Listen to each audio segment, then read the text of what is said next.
I'm Dr. Ben Ibrahim and I'm a lecturer in sociology. I give feedback in writing that students can access at home via Moodle. Then in class, our students to reflect on their feedback. So we would take maybe 10 minutes in one of the seminars to just individually reflect on what I've said and see if students agree, see if they understand the sort of strategy that I'm suggesting. And then I'll offer students to come and meet me to actually discuss the general feedback, but also the nitty-gritty details that I might have commented on. I give feedback in a variety of ways. So I would use Moodle, for example, and I tend to use quick marks a lot to provide comments in the text. So that enables me to give very targeted and very detailed feedback on different issues that I see in the text. I would also use tables so that students who like more visual feedback can actually relate to my feedback. I feel I'm successful if students take into account what I've said in their previous assignment and they use it to design the next one. So what I try to do is obviously comment on what went well, what didn't go so well, and give students strategies to improve their performance. And I ask students to reflect on the feedback.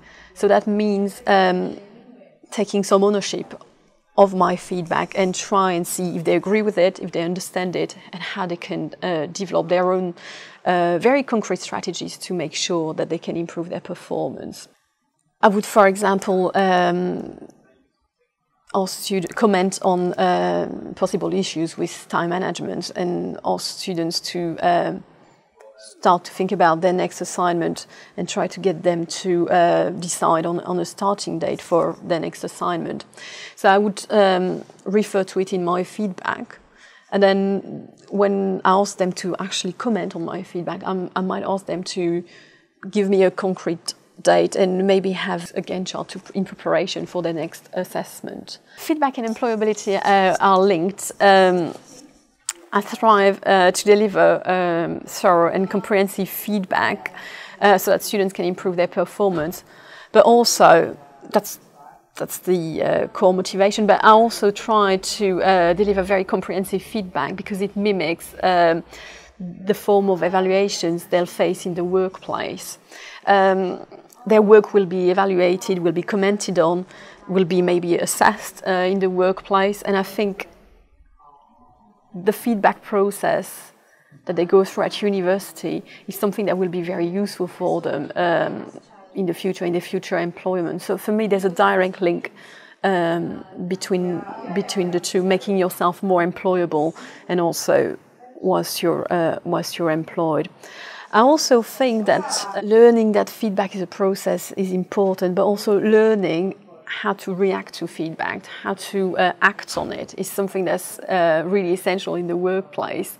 Learning how to take the feedback into account, how to be able to discuss it, go through it and act on it, implement it is something that I feel is essential. So I'm also hoping that that's something students can learn when we go through that process together. So that's how I see that feedback and employability are actually linked.